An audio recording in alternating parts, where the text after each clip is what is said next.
He's pacing again. That's his routine now.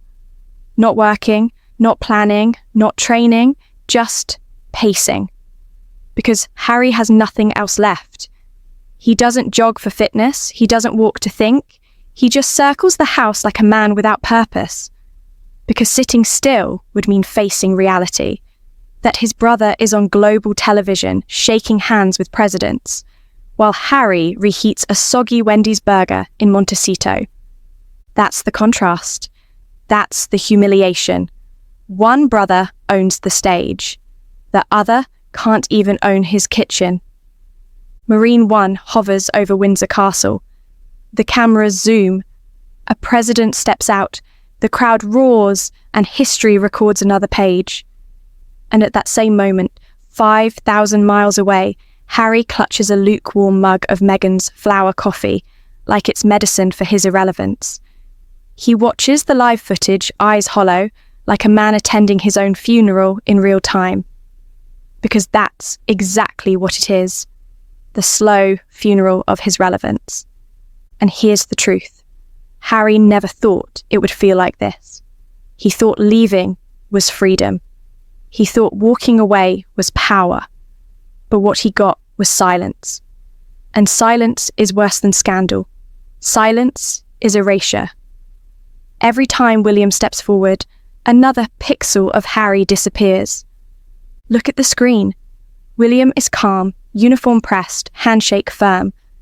A president stands beside him like an equal. Catherine glows, flawless, untouchable. The press writes the script instantly. Future king. Global leader. Regal couple. And what's the headline for Harry? A meme. A joke. A forgotten spare pacing barefoot in Montecito. Let's rip this open. Harry called the monarchy a cage. He slammed the doors, thought he was thus escaping chains. But the monarchy wasn't a cage. It was the throne room. And the second he walked out, he tossed away the key. He wasn't escaping power. He was abandoning it. That's not bravery. That's stupidity. Stay with me. Because what comes next is even more brutal. Harry thought interviews would save him. The Oprah tell-all, the Netflix exposé, the memoir Spare. He believed speaking louder would give him control. But here's what he didn't understand. The louder he talked, the smaller he looked. Because noise fades, silence lasts. William said nothing. He didn't need to. Dignified silence crushed Harry louder than any rebuttal ever could. Harry became the noisy spare. William became the quiet heir. And in the court of public perception, the quiet heir always wins. Think about it. Across the ocean, William builds a global profile. Harry trends when someone mocks his podcast. William sits at state dinners. Harry records confessionals in his living room. William embodies history. Harry sells his pain to Netflix algorithms. And the worst part? Nobody pushed Harry into this. No one forced him out. He walked away. He chose this. He thought leaving was strength. But it was just surrender. He mistook rebellion for relevance, and the world has punished him for it ever since.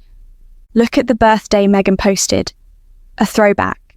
A skinny, haunted Harry from 2016. Before California. Before branding. Before becoming this empty man defined only by what he abandoned. And here's the ruthless twist.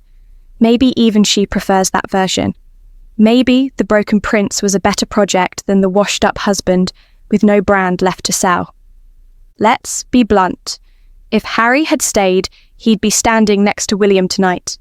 Uniform on, cameras flashing, headlines praising him. Instead, he's a shadow mocked in group chats. Not a leader, not a prince, not even a dignified exile. Just content. And content doesn't last. But buried deep under his arrogance, Harry still hopes. He hopes Charles will one day keep the tea warm longer. Hopes someone remembers who he used to be. That's not hope. That's pathetic nostalgia. That's a man begging history to notice him again. Meanwhile, the headlines scream, William dazzles, Catherine radiant, Charles revitalized, Camilla sparkling. Every one of them looks like they belong, and Harry doesn't, not anymore. So he steps outside. Montecito is perfect, too perfect. Hedges clipped like a set design, sky scrubbed clean, not a single paparazzi in sight. And yet Harry feels trapped, because this isn't freedom. This is exile with better landscaping. The palace cage was gilded, but at least it mattered. Montecito is just padded walls. He lights a cigarette he told Oprah he quit and stares at the koi pond. 2 fish circling endlessly in water too small. That's Harry now. A man who traded oceans for a puddle. Then his phone buzzes. His publicist. Ignore the coverage. We'll issue a statement about Frogmore. Frame it as financial abuse. That's the strategy? That's the big move? Complain about Frogmore, the mouldy cottage they abandoned. That's not power. That's whining. And the contrast is devastating. William is shaking hands with presidents while Harry's PR team drafts press releases about mildew.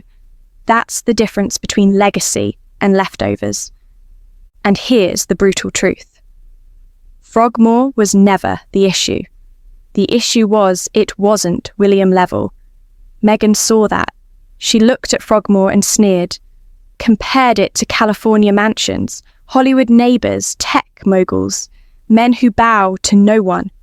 And she wanted Harry to be one of them.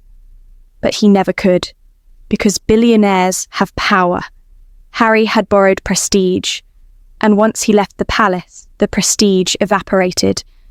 Harry isn't a king. He isn't even a prince anymore, not in the way that matters. He's a washed-out guest on someone else's podcast, a contract nobody finishes on Netflix, a punchline on Twitter. That's not influence, that's irrelevance. Look at his last visit with Charles. 10 minutes, polite, cold, no warmth, no family. His father asked about the kids, didn't say their names. Poured tea in a chipped cup, checked his watch twice. That's how kings handle minor diplomats, not sons. And Harry sat there nodding, because it didn't even shock him anymore. That's the saddest part. He's used to being disposable. And while Meghan shouts from the kitchen about protein bread, Harry stares at the koi pond, cigarette burning down, thinking about that cursed word. Spare. He tried to reclaim it, tried to turn it into empowerment. But here's the monarchy's cruel genius. They were right all along. Spares aren't meant to lead. They're meant to linger, to expire quietly. And Harry is living proof. Harry flicks the cigarette into the koi pond, watching the ripples vanish like his relevance. Then he goes inside, where Meghan is already filming a reel, her smile stretched and artificial, more performance than marriage. The dinner table tells the story better than any tabloid. Marble slab built for 12, occupied by 2 people running out of things to say. Meghan scrolls, stabbing kale leaves with the same hand that posts hashtags about empowerment. Harry pushes cold steak around his plate. The candle flickers like even it doesn't want to stay lit. She breaks the silence first. We should post something about the visit, a quote about dignity, maybe growth. It's not about dignity, it's about staying relevant. If they don't post, the palace controls the story. If they do post, they look bitter. That's the trap. That's the life Harry chose. He mumbles, do whatever. That's it. The man who once carried his mother's legacy across continents, reduced to giving his wife PR clearance at the dinner table. Meghan sighs. If we don't stay in the narrative, they'll write it for us. She's right, but it doesn't matter. The narrative was written the second Harry walked out. He traded crown for content, and content always runs out. He stares past her, at the wedding photo on the wall. Tilted slightly, glass smudged right over his face. Even the frame wants to forget him. That's symbolism, that's karma, that's history erasing him in real time. And here's where the ruthlessness cuts deepest. Harry knows it. He knows he's irrelevant. That's why he drinks. That's why he paces. That's why he avoids mirrors. Because every reflection is a reminder of what he could have been and what he threw away. He pours himself a drink from the bar cart. Not champagne, not fine wine, just something with bite, something that burns.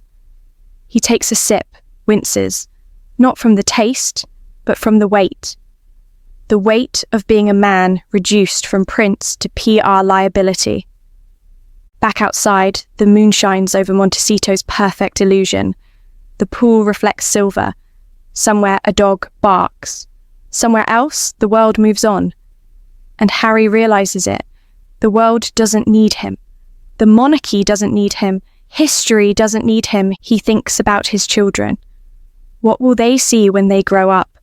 A brave man who defied tradition, or a bitter man who abandoned duty and got nothing in return? The palace will spin the story. The press will twist the narrative. And Harry? He'll be remembered as the man who ran from power and choked on irrelevance. His phone buzzes again. Another headline. William dazzles. Catherine radiant. Future king proves global leadership. Harry doesn't read the article. He doesn't need to. The headline alone is enough to gut him. Because he knows he should be standing there. He should be part of that story. But he's not. He's gone. He's erased. Leaving wasn't power. Leaving was vanishing.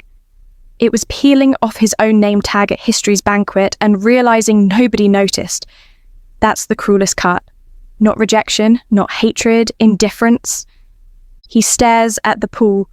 Puffy eyes, scruffy beard. A shadow of the face once printed on tea towels, once waved on flags, now reduced to gossip fodder. He laughs bitterly. Some prince. The sliding door opens again. Meghan steps out in silk, tablet in hand. I'm thinking of launching a new brand. Wellness meets activism. Maybe a docuseries. Something impactful. Another brand, another distraction, another attempt to fill the void. Harry can't. He nods absently. Sounds good. She studies him, then asks, Do you still want this? The life we built? Pause. The silence stretches. He wants to answer. He wants to tell her yes. He believes. But the truth is lodged between pride and despair. Finally, he whispers, I miss being useful. There it is, the confession, the rotten core of it all.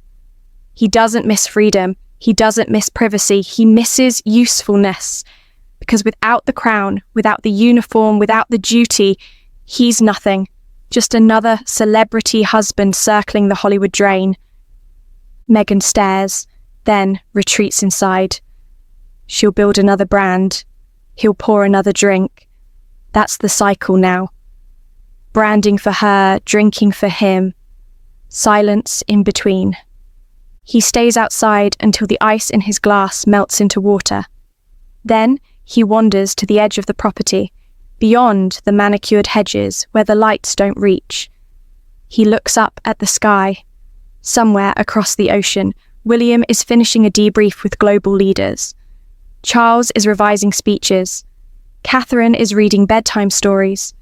Purpose surrounds them. And Harry? He's staring at the California sky, waiting for a purpose that will never come. Let's strip it bare. Harry thought leaving made him strong. It made him small. He thought interviews gave him power. They made him pitiful. He thought silence was weakness. But silence made William untouchable. Every choice Harry made was wrong. Every gamble failed. And now he's trapped in a paradox. Too proud to crawl back. Too irrelevant to move forward. That's not independence. That's exile. That's self-inflicted obscurity. And yet, Meghan insists they must stay in the narrative. She's right about one thing. If they don't speak, others will. But here's the problem. Every time they speak, they shrink. Every confession is another admission of weakness. Every complaint, another reminder that they're defined only by what they abandoned. They are not leaders. They are reactionaries. And the monarchy? The monarchy thrives without them. The final twist is brutal. Harry once dreamed of being his mother's son, human, vulnerable, authentic. Instead, he became his father's nightmare, cold, irrelevant, discarded. Except Charles still has power. Harry has nothing. Not crown, not country, not legacy. Just a podcast graveyard, a Netflix contract nobody finishes, and a wife scrambling for the next hashtag. This is the fate of the spare. To fade, to circle the pond like a koi in captivity, to hope someone remembers, but to be remembered only as the cautionary tale. The man who mistook walking away for winning. So the next time you see William on the global stage, shaking hands, commanding cameras, standing as history's heir, remember this. That silence, that dignity, that composure, it isn't just strength. It's a weapon. And it has already destroyed Harry more effectively than any scandal ever could. Harry isn't just forgotten. He's erased. And worse, he did it to himself. And that's the coldest truth. So, what do you think? Was Harry ever truly a victim of the monarchy, or just the architect of his own downfall? Drop your thoughts below. I want to hear your take. Because one thing is clear. History isn't waiting for Harry anymore. It's already moved on.